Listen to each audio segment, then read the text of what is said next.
Hey everybody, JRodHacker here. As some of you may notice, my angry nerd costume sucks, but you know what? Screw it. I decided to expand my return from 3 parts to more than 3, so maybe like 5 or 6, depending. Now, this costume and the one I have for the next video, are gonna suck, but it's all in good fun. It's all in the spirit of Halloween. So yeah, I borrowed a part of a scrub to try to compensate for my bad shirt. But yeah, like I said, I'm not really trying to emulate the nerd or anyone else. This is just all in the Halloween spirit. So, what am I here to talk about today? Bad games! Really bad games! Wait, this is the wrong controller. Excuse me a second.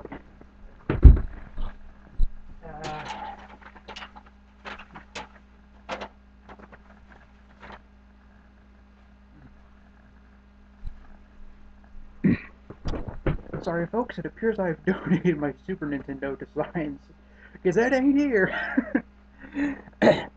But yeah, I got a ton of really bad Super Nintendo games here. And because this is the best way I know to get attention to someone, this is a call. I'm calling out a challenge to the angry video game nerd. James Rolfe, you played some bad games, and these games deserve the nerd treatment. You have to rip these things apart. You're the only one with the balls to do it. First off, and this one is just plain boring. Tasmania. All this is running forward at the background and eating things. That's it. Really? They couldn't come up with anything better than that. Boring. You'll notice a theme with some of these. A lot of classic cartoons are among these games. Next we've got Speedy Gonzales. Yeah, remember old Speedy? Now that was probably one of my favorite cartoons, next to like the Road Runner and other cartoons of that nature. I just loved the slapstick back then. This game, it's a ripoff of Sonic the Hedgehog. Now it doesn't even deserve to be called a ripoff of Sonic the Hedgehog. Sonic was fun. I didn't play the Sonic games till later because I always played Nintendo, but Sonic was fun. This is monotonous. It's the same concept. You start moving slow, just build up speed, try to get to a new level. But the plot of the game is you're trying to rescue your friends, other mice that were captured by this band of cats. Yeah, pretty simplistic, right? Well, get this. It doesn't matter if you save them or not. It's like at the end of each level, at the beginning of the level, this many mice are hanging in a cage. Go rescue them! Seriously, it's just a cage dangling in front of the screen. And then, like, in separate cages throughout the level. You beat the level, you see how many mice you rescued, and even if you don't get all of them, you get to move on. Seriously. And it starts off, just like Sonic, it starts off really easy, and it progressively gets harder. The problem is, it eventually gets to the point where it's like, this is just tedious. Is it really worth playing the rest of this game now that I know it doesn't matter if you save all the mice or not? There might be an alternate ending to this game, but I seriously doubt it's worth it. It's not even worth it. Next we have the Pink Panther, Pink Goes to Hollywood. I'll have you know, I turned up a perfectly good game to get this. Yeah, I did a little research later. It's like, choice between this and a different game. Let's just say I should have picked the other game. Okay, this is another one of my favorite cartoon characters when I was a kid. This thing is torture. A lot of the levels are too easy. And then they get to the point where they're just annoying. Like sometimes you have to go down and across to get to the end of the stage, but you can't tell what's below you. Or there's like enemies where they're too difficult to hit with your weapons, you have to jump on them. And that's perfect timing and patience. You get special items, but they suck.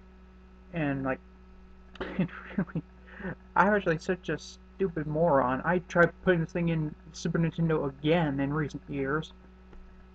Now, back when I was a kid, I knew there's a level select code, or sort of. You put in the code, and you cycle through the levels in a particular order. And even if you beat all the levels, which I did at some point, the game didn't end. I beat all the levels recently without the level select code, or the level skip code. I just played through all of them again in one sitting, because I'm an idiot. The game didn't end. It's a perpetual torture device in a Nintendo cartridge, or Super Nintendo cartridge. And you know what? You know what really makes this deserve the nerd treatment? If you go by the order of the levels according to the manual, the last level in this game is the first level of the game actually, or in that first, is based off the movie Honey, I Shrunk the Kids. Yeah, all the levels are based off movies or books or something. And the first level is the map screen. Yeah, the first level of the game, it's like level select, but you have to hunt the levels down.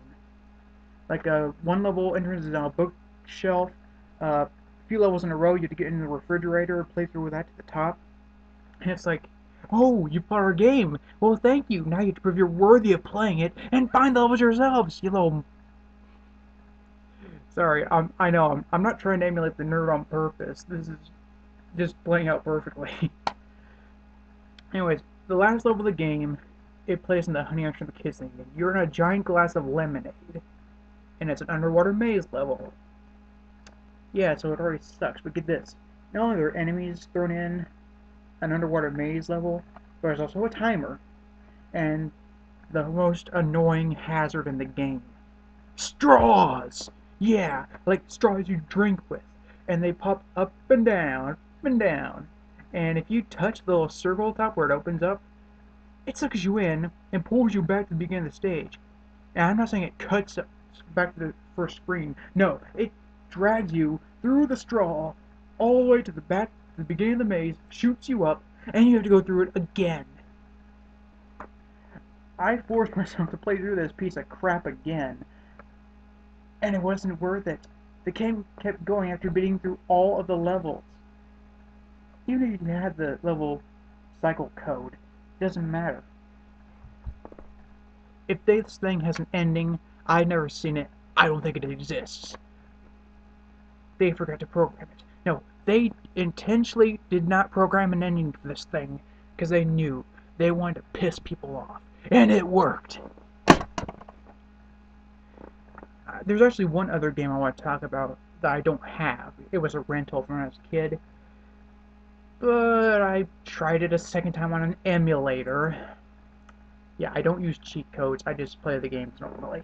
Because most of the games I have on there were games I loved or I hated, and if I loved them, I played them again. If I hated them, I tried to play through them again and try to figure out what I was doing wrong as a kid. The next to last one I will talk about is Scooby-Doo, again for Super Nintendo. And again, like Tasmania, it's boring! The plot of the game is every level is a mystery, but you have to go around searching for clues. And it just sucks. Until you find all of the clues, you can't finish the mission, the level. The first level is a pirate ship.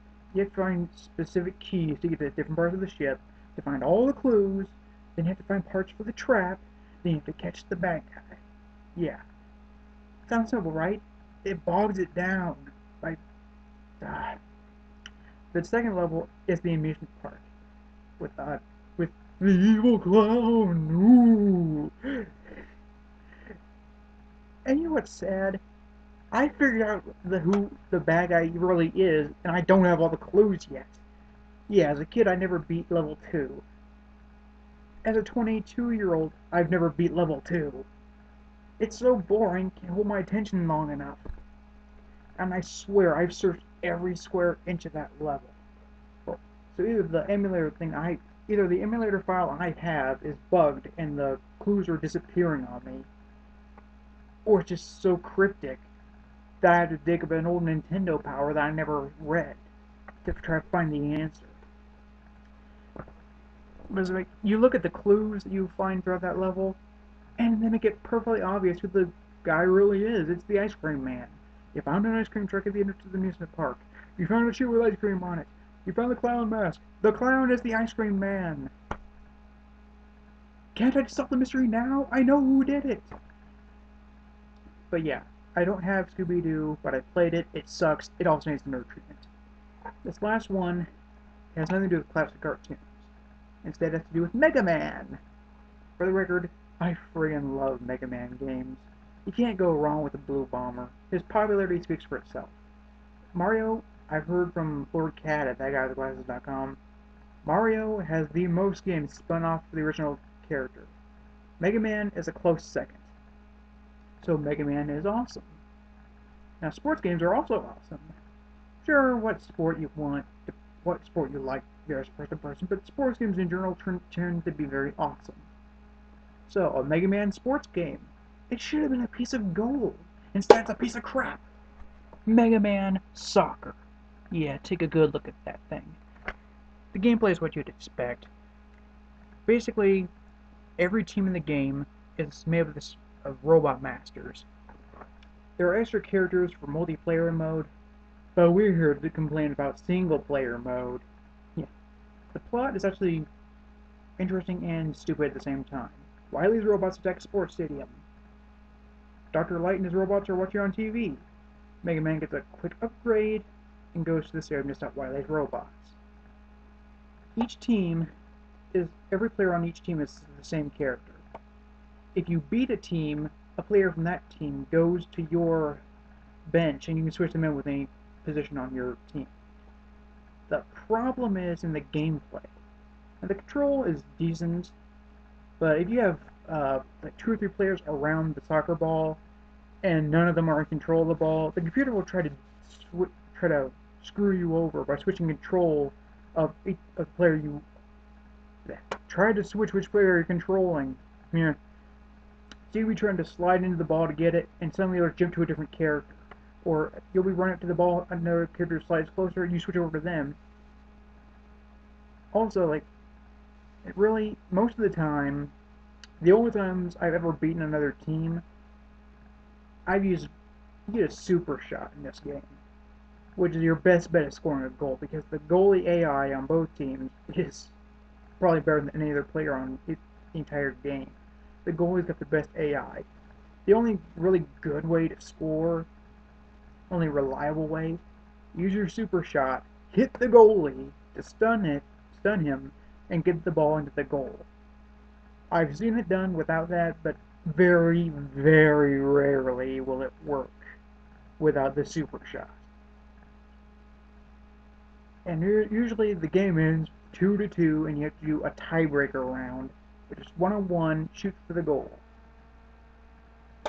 It's simple enough, but here's the thing. That timer in this game takes too long. Here's a little example of how I usually play this. Team Mega Man versus Team whoever. Both teams use both their super shots. It's 2-2. Play keep away till the clock runs out. Oh my gosh, the clock ran out finally! It's over! It's halftime. Now we have to go through it all over again. But super shot doesn't read. We don't get more super shots. So now we have to play through even longer. My god, it takes forever. And it's boring. I'm actually embarrassed to admit that I beat 4 of the teams in this thing. This could have been a good game. But instead, I'm actually surprised to say this is a bad Mega Man game. Well, that's it. That's all the bad games I've got to talk about. Nerd, you have to destroy these things. You have to review them and give them hell. JRodHacker, signing out. Cow up, piece of dog.